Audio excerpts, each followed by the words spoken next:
안녕하세요. 책 읽기 좋은 날의 운입니다. 오늘 소개할 책은 쉽고 단순하게 나를 바꾸는 사람들의 비밀. 최고의 변화는 어떻게 만들어지는가? 지은이는 벤저민 하디, 옮긴이는 김미정, 발행은 비즈니스 북스입니다. 사람들은 흔히 이렇게 단정적으로 말하곤 합니다. 웬만해선 사람은 변하지 않아. 그 사람의 과거를 보면 어떤 사람인지 알 수 있지. 그러나 이런 말들은 참 단편적이고 게으른 편견에 불과하다는 걸 깨닫게 되는데요. 성격은 태어나서부터 정해진 고유의 것이 아니며 언제든지 변할 수 있기 때문입니다. 저자는 이런 편견들이 잘못됐을 뿐만 아니라 우리가 가진 변화의 씨앗조차 싹을 잘라버리는 해로운 생각이라고 말합니다. 평상시 생각과 행동이 조금씩만 바뀌어도 성격은 따라서 변화한다. 그러므로 어떤 사람이 되는가는 선택의 문제이며 선택은 오직 당신만 할 수 있다라는 것입니다. 저자는 인생 최고의 변화를 만드는 4가지 기술을 제시하는데요. 트라우마, 정체성, 잠재의식, 환경이라는 4가지 레버를 능수능란하게 조절하면 독한 노력과 열정 없이도 쉽게 변화에 이를 수 있다고 말합니다. 이 책에서는 밑바닥 인생에서 벗어나 최고의 변화를 이룬 다양한 사람들의 성공 사례가 나오는데요. 컴퓨터만 끼고 살던 방구석 루저에서 테슬라와 스페이스X를 창업해 세계 최고의 부자가 된 일론 머스크, 14년간 복역 후 출소해서 하버드 대학교 선임 연구원이 된 안드레 노먼 등 이들은 절대 사람은 변하지 않는다는 세상의 말 따윈 믿지 않고 자신만의 방법으로 최고의 인생을 만들었습니다. 우리는 모두 저마다의 변화를 갈망합니다. 언제까지나 타고난 성격 탓만 하는 투덜이로 살 수는 없습니다. 이제 변화를 향하여 성격은 바뀔 수 있다는 믿음을 가지고 노력하면 누구나 완전히 다른 인생을 만들어낼 수 있을 것입니다. 자, 그럼 지금부터 잠시 책 속으로 들어가 보겠습니다. 오늘도 책 읽기 좋은 날과 함께 즐거운 시간 되세요. 구독, 좋아요, 알림 설정은 사랑입니다.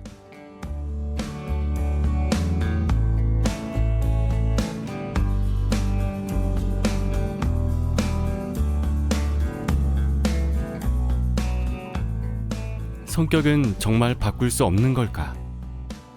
성격은 정말로 고정되어 있고 바뀔 수 없을까? 아니, 그렇지 않다. 이를 증명해줄 데이터, 특히 새로 밝혀진 자료들이 많다. 이 데이터들에 따르면 성격은 더 이상 중요하지 않다. 더욱이 성격은 당신이라는 사람의 가장 근본적인 측면이 아니다. 표면적이고 일시적이며 훨씬 심층적인 뭔가의 부산물이다. 인간성의 가장 핵심적인 측면은 선택을 하고 그 선택을 고수하는 능력. 빅터 프랭클이 인간의 마지막 자유라고 했던 자신의 길을 선택하는 능력이다. 자신의 길을 선택한다는 것은 2가지 의미를 지닌다. 하나는 어떤 일이 일어나기를 원하는지 결정하는 것이고, 다른 하나는 그렇게 발생한 일에 어떻게 대응할지 선택하는 것이다. 즉, 선택은 우리가 삶을 스스로 결정하고 책임지도록 해준다. 그렇기에 자신의 길을 선택하는 것이야말로 인간을 인간답게 만들어주며 의사결정을 하는 능력이 클수록 자신의 삶을 통제할 수 있다. 그러나 스스로 결정을 내리고 자신의 길을 선택하기는 쉽지 않다. 우리의 선택 능력을 제한하고 크게 영향을 미치는 제약들이 존재하기 때문이다. 선택 능력에 영향을 미치는 가장 중요한 요소 2가지는 사회문화 환경과 개인의 정서 발달이다. 즉, 감정적으로 발달할수록 과거에 의해 덜 제한받고 환경에 덜 구속받는다. 고착되는 대신 유연해지며 감정을 회피하거나 억누르는 대신 수용하고 변화한다. 앞으로 당신은 진정으로 원하는 삶을 용감하게 추구할 것이다. 이런 삶이 현재 당신이나 주변 사람에게 얼마나 어려워 보일지 상관하지 않으며 그 과정에서 어떤 감정, 교훈, 어려움을 겪든 훌륭하게 처리할 것이다. 배움과 경험을 통해 한 인간으로 변모해가며 당신을 둘러싼 상황도 바뀔 것이다. 이 순간부터 바보 같은 성격 검사와 성격 유형에 대해서는 잊어도 좋다. 대신에 어떤 사람이고자 하는지, 그러기 위해 어떤 노력을 할지 결정하라. 어떤 사람이 되는가는 선택의 문제이며 그 선택은 오직 당신만 할 수 있다. 조앤 롤링의 해리포터 시리즈에 나오는 현명한 마법사 알버스 덤블도어는 이런 사실을 알고 있었다. 해리가 왜 마법의 분류 모자가 자기에게 슬리데린 기숙사로 가라고 했는지 이유를 물었을 때 덤블도어는 이렇게 말했다. 해리, 우리의 능력보다 훨씬 더 진정한 모습을 보여주는 것은 선택이란다. 해리포터는 그린핀도르 학생이 되도록 태어난 게 아니었다. 그리핀도르 기숙사에 맞는 성격을 타고난 게 아니었다. 그는 도르핀도르 학생이 되겠다는 선택을 했고 그 선택과 그에 따른 경험들이 성격을 형성했다. 덤블도어는 허구의 인물이지만 그의 가르침은 성격의 진실을 알려준다. 나는 내가 선택한 사람이 된다. 아주 솔깃하지만 주변을 보면 스스로 선택해서 현재와 미래의 내가 정해지는 일은 드물다. 우리에겐 그런 선택권이 없다고 믿도록 세뇌된 탓이다. 자신의 길을 선택하는 자유의 책임을 마주하는 일은 이렇게 무섭다. 이 때문에 많은 사람이 해리포터처럼 마법의 분류 모자가 운명을 정해주기를 바란다. 수많은 중요한 결정과 잠재력, 정체성을 외적 척도에 맡긴다. 성격 검사에 의지해 그래, 이건 편하지 않아. 내게 맞지 않은가 봐 라고 말할 수 있다면 감정적으로 더 수월하다. 그 검사가 자유의 비전, 창의성을 제한한다고 해도 말이다. 창의성은 위험 부담이 있다. 도중에 실수하고 실패할 확률이 높아 상처받기 쉽고 용기가 필요하다. 창의성과 용기는 결과를 보장하지 못한다. 게다가 창의성은 예측할 수 없어서 처음에 예상하지 못했던 지점에 이를 수도 있다. 그렇다 보니 사람들이 나이가 들수록 창의성이 떨어진다고 생각하는 것도 당연하다.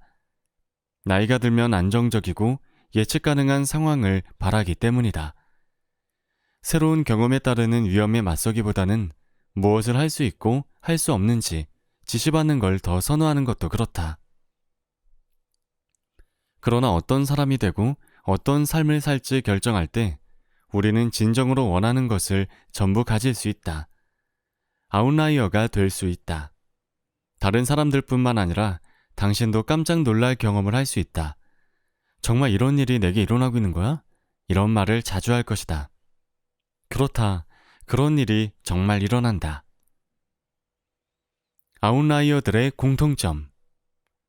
이 책을 읽은 뒤 당신은 앞으로 나아가며 대담하고 의도적으로 행동할 것이다. 자신을 과거로 제한하지 않으며 마음속으로 그려보고 구현하는 능력이 점점 향상된다. 주변에도 수동적으로 살아가지 않고 삶을 창조하고 설계하며 살아가는 사람들이 점점 많아진다. 내가 무엇을 할 수 있고 얻을 수 있는지 남들이 하는 말에 얽매일 필요가 없다. 만일 지금보다 더 자신 있고 창의적이기를 원한다면, 더 외향적이고 체계적이기를 원한다면 그렇게 될 수 있다. 조금 소심하더라도 강하고 대담하고 영감을 주는 지도자가 되고 싶다면 그렇게 될 수 있다. 내 친구 스테이시 세모는 이런 진실을 13살 때 교회 학교에서 알게 되었다. 스테이시는 부끄러움을 많이 타고 소심하며 사람들 앞에서 몹시 어색해하는 아이였다. 그러던 어느 날 한 선생님이 수업 시간에 누구나 자기가 원하는 사람이 될 수 있다고 말했다. 존경하는 사람들의 특성을 얼마든지 내 것으로 만들 수 있다고 말이다. 이 말은 스테이시의 마음을 파고들었고 그 순간부터 그녀는 사람들 앞에서 수줍어하기를 그만두었다. 더 이상 사람들이 모인 자리에서 부모님 뒤로 숨지 않았다. 누군가가 질문해올 때 주의를 끌지 않으려고 어색하게 하품하지도 않았다. 이후 20여 년 동안 그녀는 계속해서 자신을 개발하고 다른 사람들에게 배우고 성장하려고 노력했다. 이제는 30대 중반임에도 여전히 성장하고 배우며 자신이 원하는 성격을 만들어 나가려고 한다. 스테이시는 더 이상 수줍음 많은 소녀가 아니다. 자신감이 넘치고 자기 의사가 확실한 사람이 되었다. 그것이 성격의 진실이다. 성격은 타고난 것이 아니라 훈련되는 것이다. 성격은 변화할 수 있고 정말로 변화한다. 성격은 선택하고 설계할 수 있으며 그래야만 한다. 자신의 길을 선택하는 것은 우리 인생의 주된 목적이다.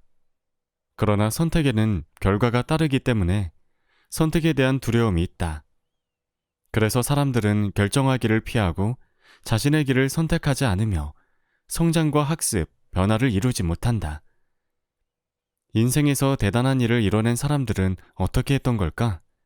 그들은 과거의 자신에서 대단한 일을 해낸 사람으로 변모해야 했다.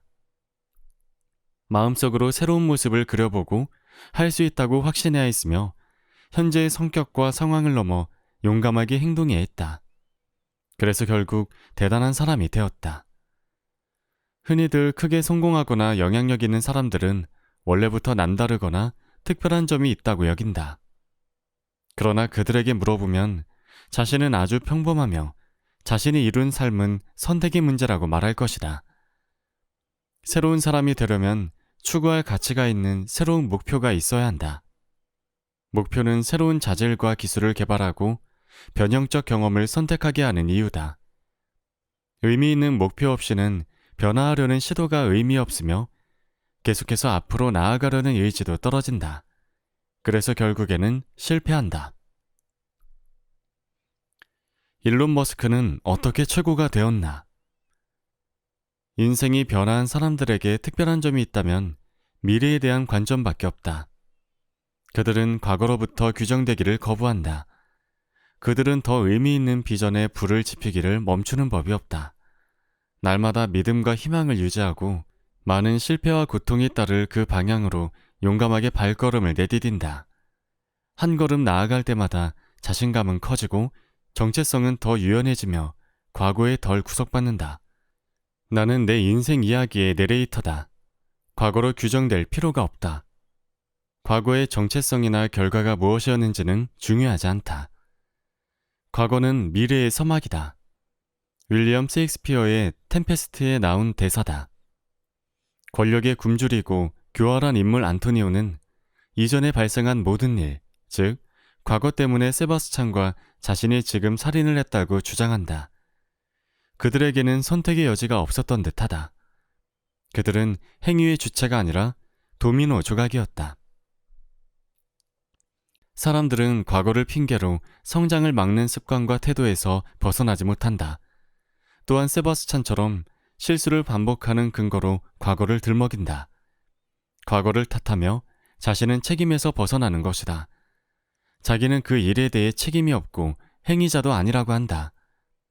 그러나 이 책에서 거듭 발견하겠지만 당신의 과거는 서막이 아니다.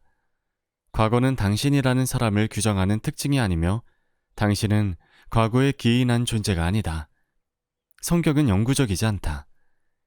세계적으로 성공한 사람들은 정체성과 내적 이야기의 토대를 과거가 아니라 미래에 둔다.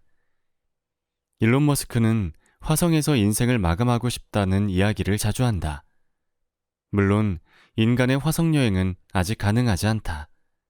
그렇지만 그는 화성에서 죽는 자신의 미래에 대해 말한다.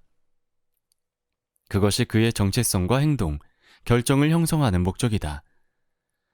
당신이 어떻게 생각하든 머스크는 앞으로 걸어갈 방향에 집중한다. 이는 과거가 아니라 미래를 향한다. 그의 관심과 에너지, 이야기는 그가 창조할 미래에 기반을 두고 있다. 머스크는 페이팔 시절에 대해서도 이야기하지 않는다. 전 세계적으로 사용되는 온라인 전자결제 서비스 페이팔의 공동 CEO였던 머스크는 회사를 이베이에 매각하면서 얻은 이익으로 다른 회사를 창업했다. 그는 이전에 했거나 실패했던 일로 규정되기를 원하지 않는다. 과거의 이야기를 질문받지 않는 한 굳이 언급하지 않는다. 일론 머스크 한 개인의 예를 들었지만 이것이 성공한 사람들이 살아가는 방식이다. 그들은 과거의 반복이 아닌 목표를 지향함으로써 자신이 되고 싶은 사람이 된다. 과거의 자신을 영속화하는 것이 아니라 미래의 자신을 소환해 용감하게 행동한다.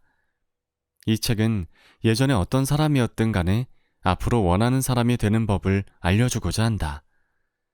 사람들이 불건전한 패턴에 갇힌 이유에 대해 원하는 것을 적극적으로 선택하고 이를 자신의 삶으로 만들 과학적이고 실행 가능한 전략을 제공한다.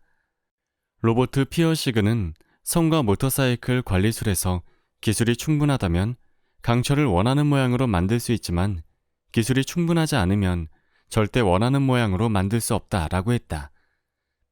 앞으로 이 책을 통해 성격이 어떻게 만들어지는지, 어떻게 스스로 나를 만들어갈 수 있는지 배울 것이다. 나라는 사람의 건축가이자 대장장이가 되어 어떤 사람이 되겠다고 결정하든 간에 실제로 그렇게 단련해 나갈 것이다. 구체적으로는 다음과 같은 과정을 거친다. 성격에 대한 잘못된 통념이 잠재력을 제한한다는 것을 깨닫는다.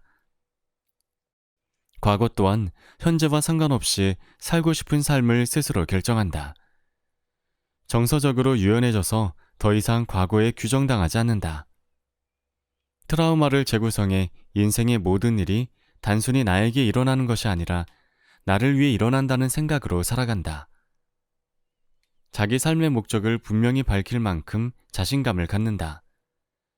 삶의 기복 속에서도 계속 전진하도록 적극 격려하는 공감의 증인, 네트워크를 만든다. 중독과 제한적 패턴을 극복하기 위해 잠재의식을 강화한다. 과거에 얽매이지 않고 미래로 나아가도록 환경을 재설계한다. 이 책은 어떤 정체성이나 패턴에 갇히지 않는 과학적 지식과 전략을 제공한다. 이는 아주 직접적이고 간단하며 효과적인 변화와 성장의 길을 알려준다.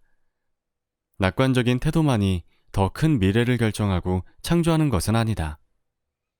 그동안 회피했던 불편한 진실을 마주하고 자신의 삶의 주인의식을 가져야 한다. 지금 내 꿈을 실현하지 못하게 막는 것은 내가 묻어둔 트라우마다. 그 트라우마가 나를 과거에 가두고 자신감과 상상력을 잠식하고 있다.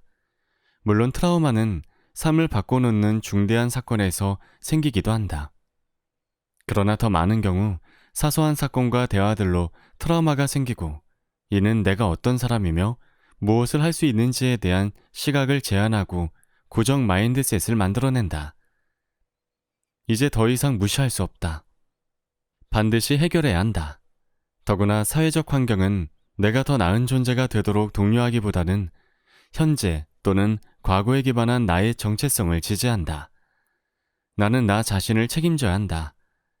삶의 기반을 성격검사나 다른 외적 척도에 두는 건 아주 단순하고 게으른 패턴이다. 물론 성장기에는 지도와 지시를 받는 게 도움이 되지만 성숙이란 기본적으로 스스로 결정하는 태도다. 의미 있는 목적을 정하고 그 목적을 통해 자신과 다른 사람들을 성장시켜야 한다. 만약 성격 검사를 진지하게 생각한다면 이미 선택 능력을 상실한 것이다. 즉, 과거와 미래에 대한 책임을 스스로가 아닌 다른 요소에 전가하고 변화를 추구하지 않으며 잠재력을 외면한 것이다. 왜 삶을 향상시키기 위해 할 수 있는 일에 집중하지 않고 장애나 제약이 있는지 알아내려고 하는가? 왜 자신을 개선하지 않고 그냥 진짜 자기 모습을 받아들이기로 하는가? 당신은 그 모두가 말도 안 되는 행동임을 알고 있다. 마음속 깊은 곳에서는 더 많은 것을 원하고 있다. 아마도 당신의 삶이 변화할 수 있다고 믿고 싶을 것이다. 때론 아주 급진적인 변화까지. 그런데 그럴 수 있다는 희망을 포기했다.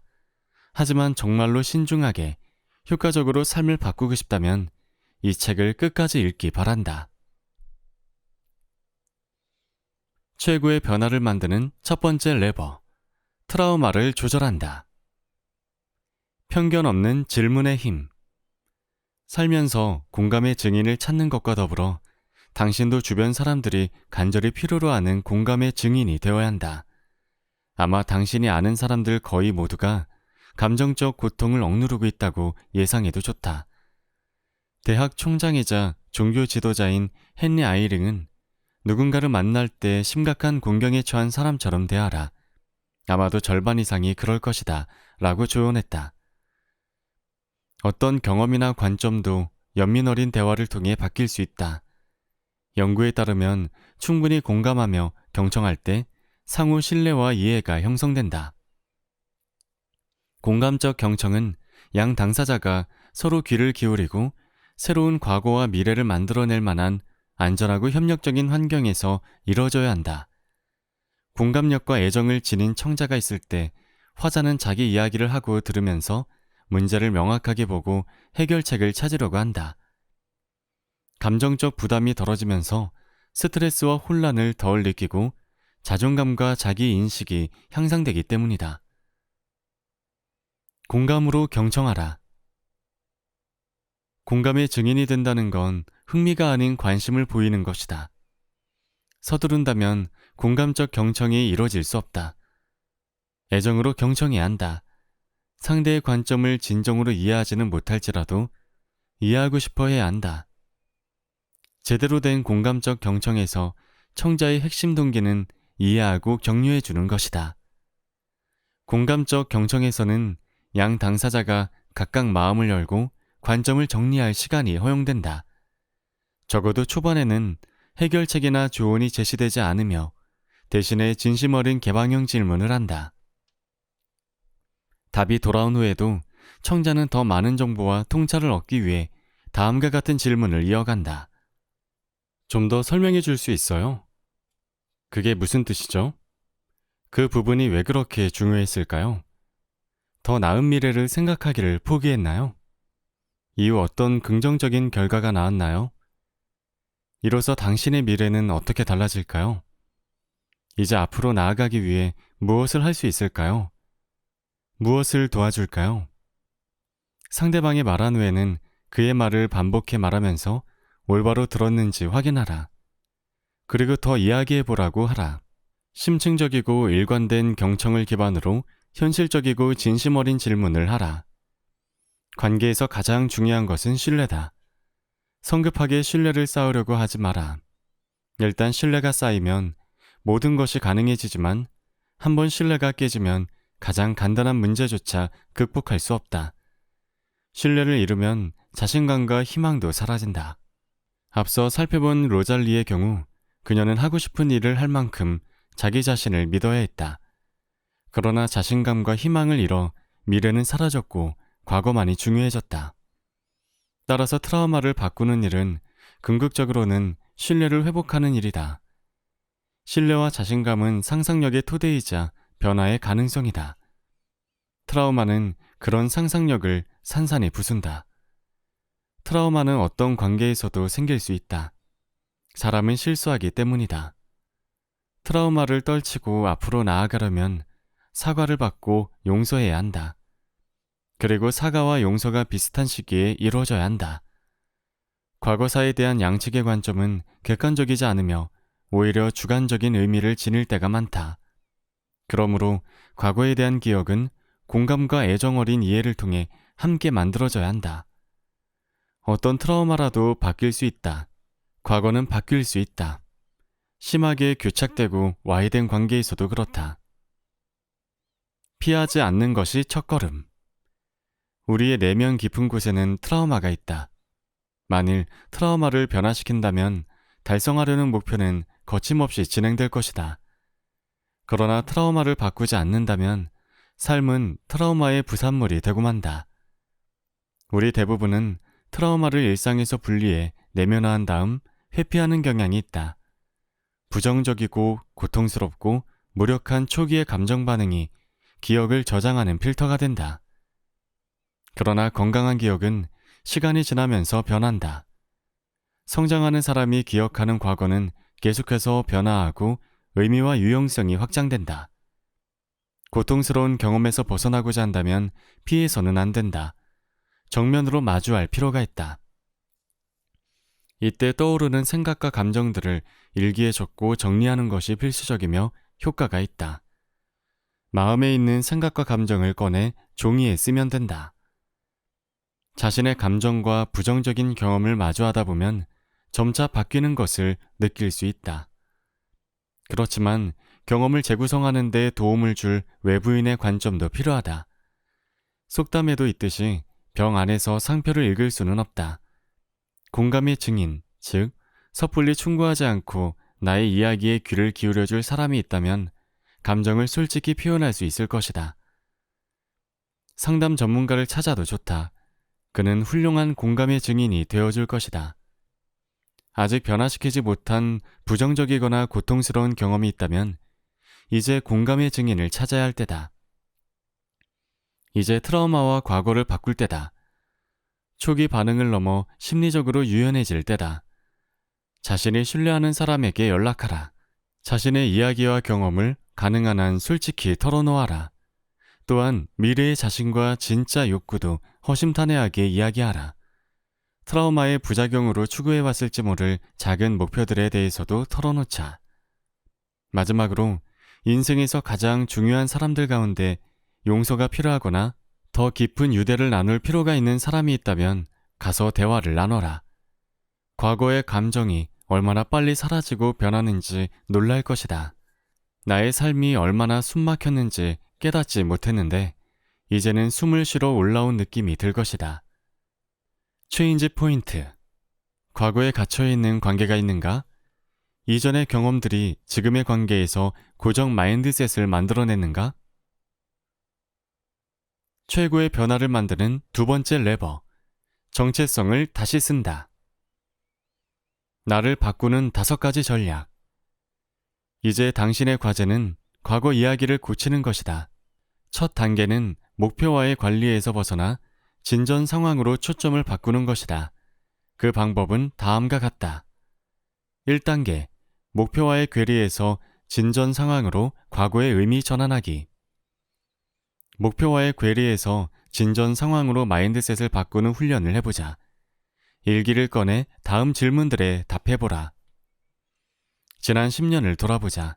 그동안 나는 어떤 의미 있는 성공 또는 성장을 경험했는가? 한 인간으로서 나는 어떻게 변했는가? 나는 어떤 부정적인 것들을 버렸는가?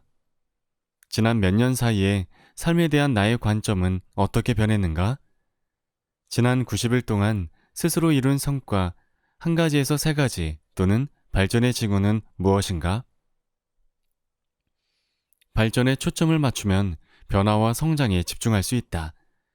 이는 미래의 정체성을 형성할 때 상상력과 자신감을 높여줄 것이다. 꾸준히 한다면 뇌와 주의력이 성장에 집중하게 되어 과거 부정적이었던 정체성을 긍정적으로 바꿔나갈 것이다. 2단계, 과거의 부정적인 경험 1가지에서 3가지 생각해보기. 개선된 점을 중심으로 과거를 생각해봤으니 이제 내 삶에 부정적인 영향을 미쳤다고 생각되는 주요 경험 1가지에서 3가지를 생각해보라. 그것들을 일기에 적어라. 3단계, 과거 부정적 경험의 이점과 이득 나열하기. 이제 과거의 1가지에서 3가지 경험에서 얻은 이점이나 기회, 교훈을 전부 생각하고 나열하는 시간을 갖는다. 어떻게 해서 그 경험들은 내게 일어난 것이 아니라 나를 위해 일어난 것인가? 4단계, 미래의 자신과 과거의 자신 간 대화 나누기. 과거의 자신은 사라지지 않았고 건재하다. 내가 어디를 가든 미래의 자신이 따라다니듯 과거의 자신도 따라다닌다. 하지만 아마도 멍들고 망가진 과거의 자신일 것이다. 그것이 현재와 미래의 자신을 크게 제한하고 있다. 이제 과거의 자신을 치유하고 변화시킬 때다. 나는 과거의 의미를 바꿀 것이다. 그동안 안고 있던 고통을 놓아줄 것이다. 과거의 자신은 온전히 치유되고 나는 다른 정체성을 갖게 될 것이다. 과거보다 나아진 점을 측정해 내가 얼마나 멀리 왔는지 확인해보자. 이것은 과거의 자신에게서 약점보다는 강점을 보기 위한 효과적인 방법이다.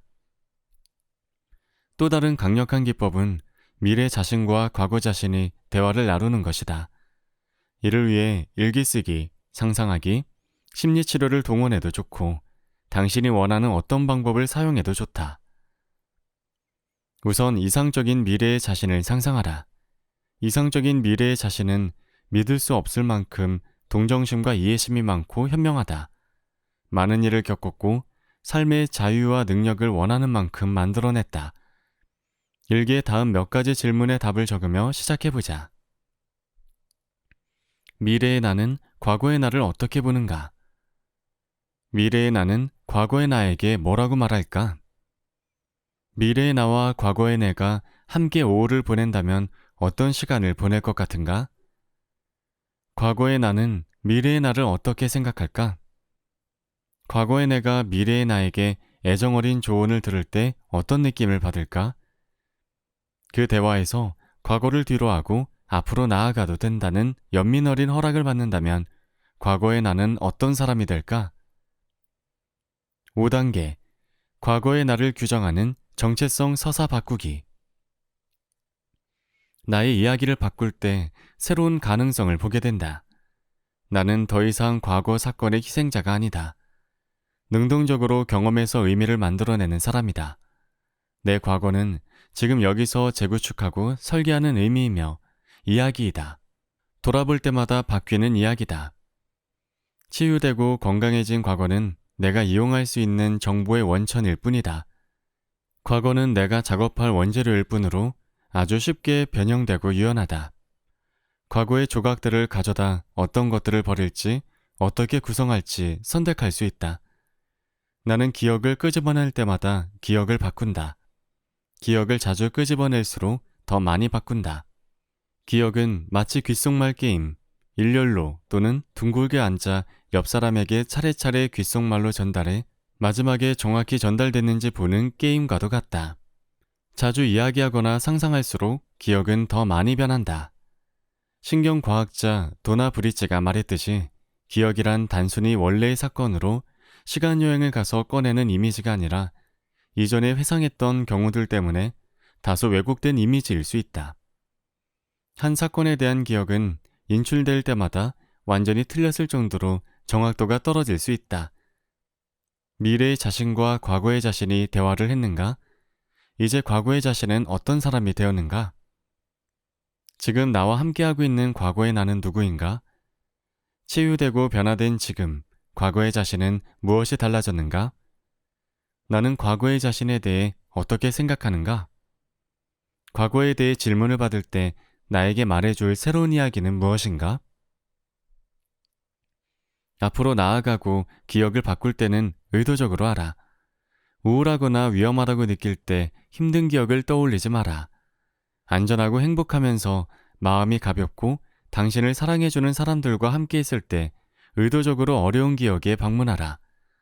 도나 브리츠가 수행한 한 연구에서는 참여자들에게 격자 배경 화면 위로 사물들을 보여주고 정보를 회상하는 능력을 검사했다. 연구는 사흘 동안 진행됐는데 첫째 날에는 격자 배경 화면의 다양한 위치에 배치된 180개의 독특한 사물들을 참여자들에게 보여주었다. 둘째 날에는 180개의 사물 중 일부만 보여주었으며 위치는 모두 격자 배경 화면의 중앙이었다. 셋째 날 참여자들은 무작위로 제시된 사물들 가운데 이틀 동안 봤던 것들을 회상할 수 있는지, 그 사물들이 처음에 위치했던 자리를 기억하는지 테스트를 받았다. 그 결과 둘째 날 제시된 사물들이 그날 제시되지 않았던 사물들에 비해 마지막 테스트에서 회상 정확도가 높은 것으로 나타났다. 그러나 사람들은 사물의 정확한 위치는 기억하지 못했다. 대신 첫째 날의 정확한 위치보다는 둘째 날의 위치에 가깝게 기억하는 경향이 있었다. 둘째 날의 경험이 첫째 날의 경험에 대한 기억을 바꾼 것이다. 즉, 과거를 회상할 때마다 기억은 변형된다. 브리츠는 회상에 대한 실험 결과를 이렇게 설명했다. 둘째 날 사물의 위치에 대한 부정확한 기억이 셋째 날 사물의 위치를 어떻게 기억하느냐에 영향을 미치는 결과가 나왔다. 기억의 인출은 단순히 원래의 연관성을 강화하는 게 아니다. 오히려 저장됐던 기억을 바꿔 둘째 날 사물이 놓인 위치의 기억을 강화했다.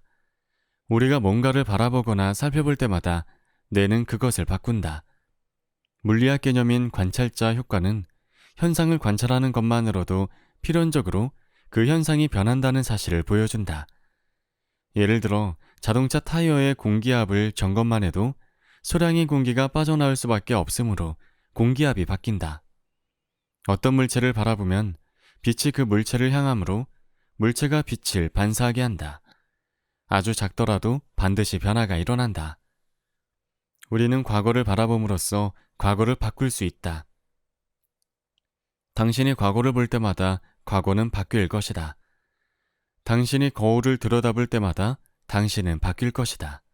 작가 카말 라비칸트는 관찰자 효과를 전략적으로 적용한 좋은 예다.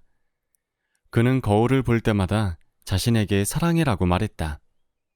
그는 우울증을 앓고 있었기에 처음에는 믿음을 갖기 힘들었다.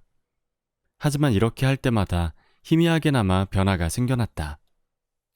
사랑한다는 말을 수없이 하는 동안 우울하고 자살 충동을 느꼈던 그는 서서히 순수하게 자신을 사랑하는 사람으로 바뀌었다.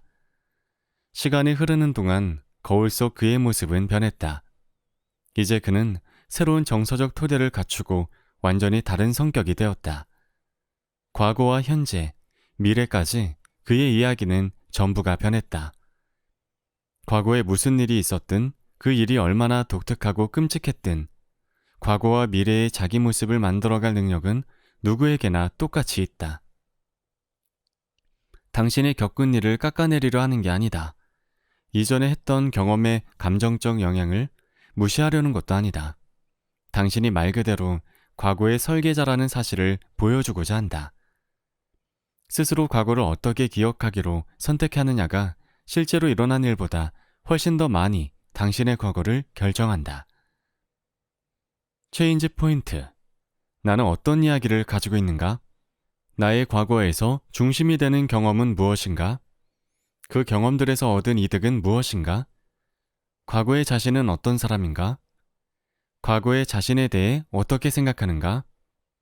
지금의 자신은 어떤 사람인가? 미래의 자신은 어떤 사람인가? 최고의 변화를 만드는 세 번째 레버, 잠재의식을 강화한다. 나눌수록 부자가 되는 잠재의식의 법칙. 스스로 좋은 것을 누릴 자격이 있다고 느껴야 한다.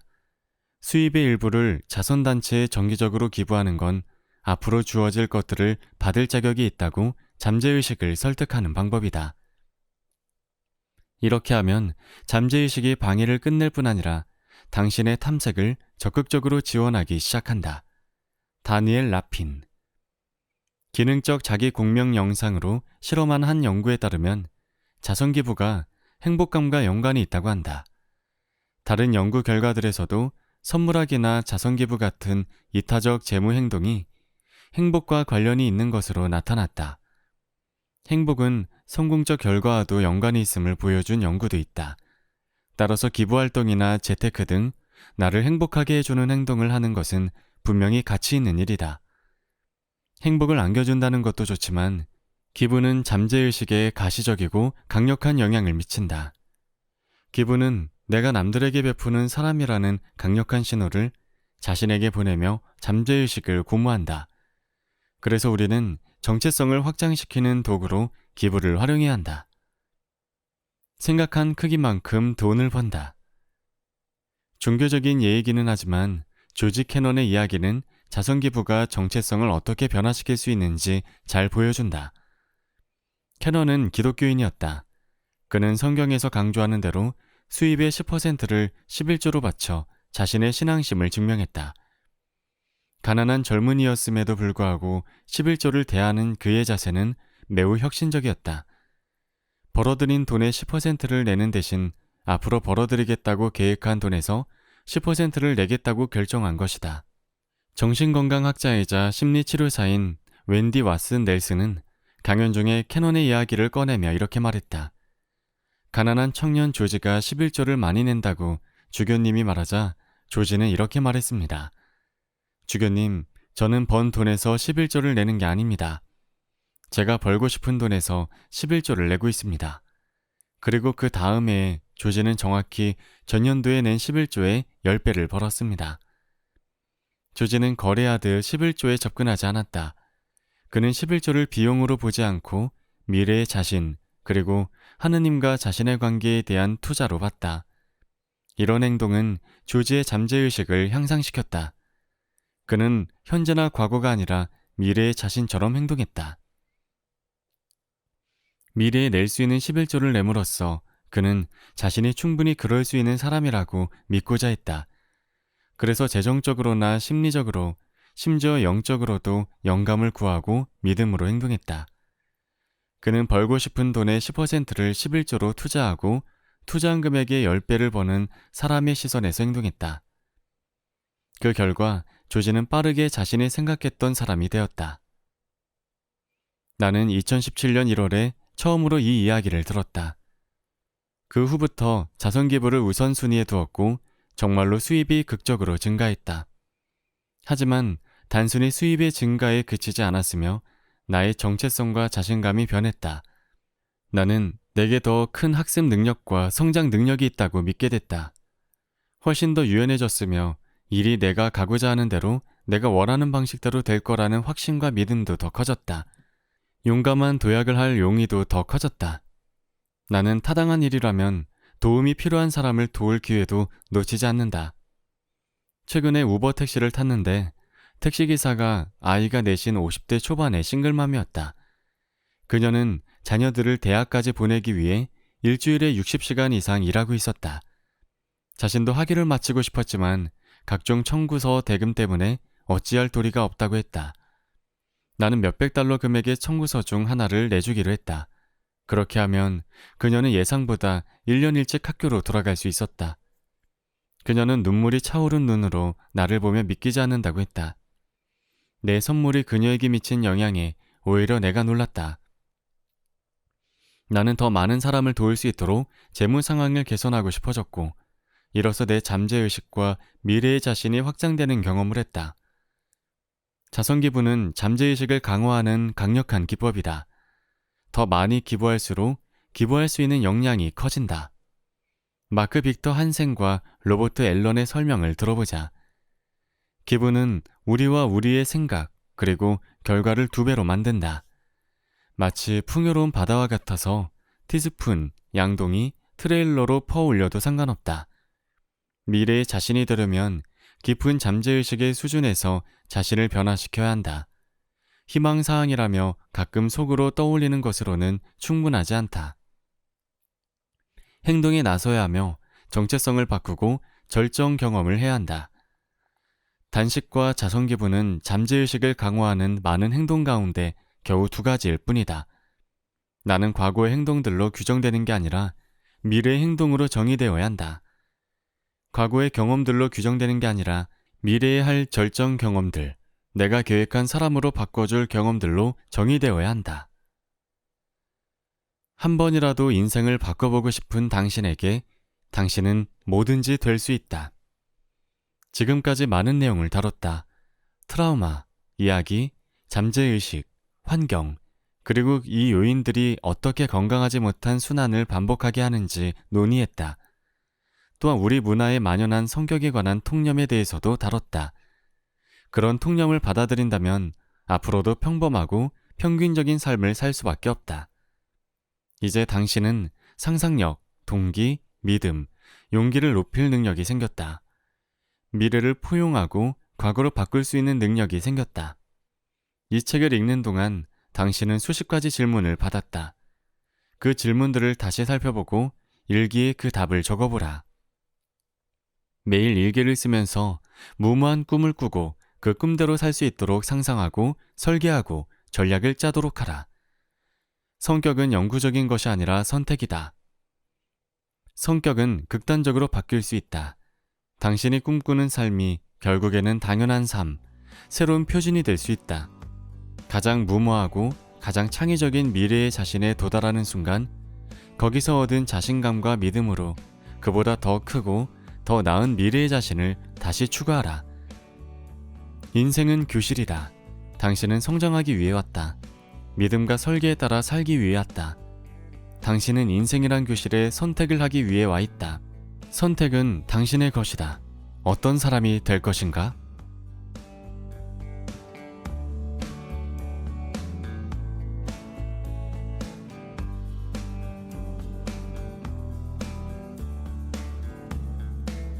책 읽기 좋은 날. 오늘은 최고의 변화는 어떻게 만들어지는가를 들려드렸습니다. 감사합니다.